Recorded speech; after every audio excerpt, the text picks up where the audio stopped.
Alors, quand des outils comme ChatGPT sont sortis, ça a été un vrai tremblement de terre. Du jour au lendemain, des comités nationaux, comme celui-ci en France, ont dû se pencher en urgence sur toutes les questions éthiques que cette nouvelle technologie soulevait. On va donc décortiquer ensemble leur analyse. Et voilà la question qui est vraiment au cœur de tout ça. L'arrivée de ces outils a déclenché une sorte de course folle à l'innovation. Mais est-ce que notre sagesse, notre capacité à gérer tout ça, a suivi le même rythme? C'est un peu tout l'enjeu. Bon, en réalité, la technologie derrière n'est pas si nouvelle que ça. Mais ce qui a tout changé, c'est le lancement public de ChatGPT fin 2022. D'un seul coup, ce qui était un sujet de spécialiste est devenu une conversation mondiale, sur toutes les lèvres. La réaction a été immédiate et massive. Et ce que le rapport souligne, c'est que ce n'était pas juste une petite curiosité technique. Non, non, ça a lancé une véritable course géopolitique et économique. Chaque pays, chaque grande entreprise a senti qu'il ne fallait surtout pas rester sur le carreau. Ok, pour bien piger les enjeux éthiques, il faut d'abord jeter un œil sous le capot, histoire de comprendre même dans les grandes lignes comment ça marche. Et sur ce point, le comité a fait un bon boulot de décomposition pour que ce soit clair. Tout part de ce concept, le modèle de fondation. C'est une idée définie par l'université de Stanford. Il faut imaginer ça comme un énorme moteur de base, une sorte de cerveau brut qui a appris à partir de quantités astronomiques de données et sur lequel on peut ensuite construire plein d'applications différentes. Et parmi ces modèles de fondation, il y a une spécialisation, les LLM. Ce sont eux, les moteurs derrière des outils comme ChatGPT. Leur truc à eux, leur seule mission, c'est de maîtriser le langage humain à la perfection. Et là, on touche à la vraie révolution technique, l'architecture transformer. Avant ça, les modèles avaient beaucoup de mal à gérer le contexte dans une longue phrase. C'est ce fameux mécanisme d'attention qui a tout débloqué. Il a permis à la machine de comprendre les relations entre les mots, même s'ils sont très éloignés les uns des autres. C'est ce qui a ouvert la porte aux performances qu'on connaît aujourd'hui.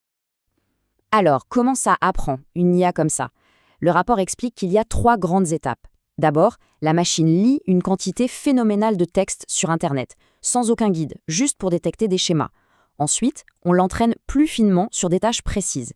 Et enfin, et c'est super important, il y a une phase où des humains interviennent pour noter ses réponses, pour l'aligner sur ce qu'on attend d'elle.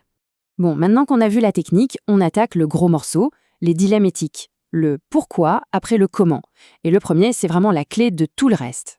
Alors, voilà le point absolument central à comprendre. Ces systèmes sont des champions de la plausibilité, mais ils n'ont aucune notion de la vérité.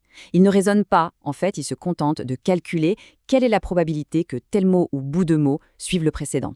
Ils prédisent la suite la plus logique statistiquement, sans comprendre le sens réel. Et c'est là que les ennuis commencent. Pour illustrer ça, le rapport donne un exemple parfait de ce qu'on appelle une hallucination. On voit un utilisateur poser une question au modèle lambda, une question qui part d'une idée complètement fausse. Au début, tout se passe bien. L'IA repère l'erreur dans la question et la corrige.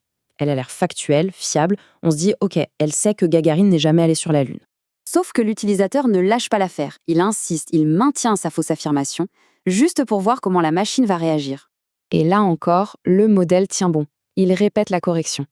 À ce stade, on pourrait vraiment croire qu'il a une connaissance solide de ce fait historique. Mais attention à la suite. Là, l'utilisateur pivote. Il change un peu de sujet. Il ne parle plus de l'atterrissage, mais de la collecte d'objets. Et ça, c'est une idée qui est statistiquement très liée aux missions Apollo et au voyage sur la Lune. C'est ça, le piège. Et boum, c'est là que tout dérape. Le modèle se contredit totalement et invente un fait complètement faux avec un aplomb déconcertant. Pourquoi il fait ça? Pas parce qu'il ment, mais simplement parce que dans son immense base de données, les mots « mission spatiale » et « collecte » sont très souvent associés à « échantillons de roches lunaires ». Il ne raisonne pas, il fait des associations statistiques. Et ça illustre parfaitement le danger. Cet exemple, ce n'est que la pointe de l'iceberg. À partir de là, le rapport déroule toute une série de risques. Le danger, c'est que la machine parle si bien qu'on a tendance à lui faire confiance, à baisser notre garde, à lui confier des infos, ou pire, qu'elle soit utilisée pour créer de la désinformation massive ou pour de la manipulation politique. Ce qui nous amène tout droit au deuxième gros problème éthique. Si ces machines écrivent aussi bien que nous, comment est-ce qu'on peut savoir qui parle? Le problème de fond, c'est que si on ne sait plus qui est l'auteur d'un texte, ça détruit des concepts essentiels comme la responsabilité et la confiance. Si ce texte peut avoir été écrit par un expert ou par une machine qui hallucine, comment peut-on s'y fier? D'où l'insistance du comité, il faut une solution technique et vite. Alors, face à tous ces défis, qu'est-ce qu'on fait? Heureusement, le rapport ne se contente pas de lister les problèmes, il avance aussi des pistes de solutions concrètes. L'idée, c'est d'agir sur deux fronts en même temps. D'un côté, il y a la responsabilité des créateurs. Ils doivent intégrer l'éthique dès le début, utiliser des données propres et surtout mettre en place un tatouage numérique, une sorte de signature invisible qui permet d'identifier un contenu généré par IA. Et de l'autre côté, les pouvoirs publics ont leur rôle à jouer, créer de la recherche indépendante, appeler les entreprises à la prudence et potentiellement rendre ce tatouage numérique obligatoire par la loi. Pour conclure, le rapport cite une phrase du philosophe Hans Jonas qui, franchement, résume tout à la perfection. D'un côté, on a notre capacité à créer des technologies qui avancent à une vitesse folle. Et de l'autre, on a notre capacité à nous, en tant que société, à anticiper et à gérer les conséquences. Et cette deuxième vitesse est beaucoup, beaucoup plus lente. Et c'est vraiment la question qui reste en suspens.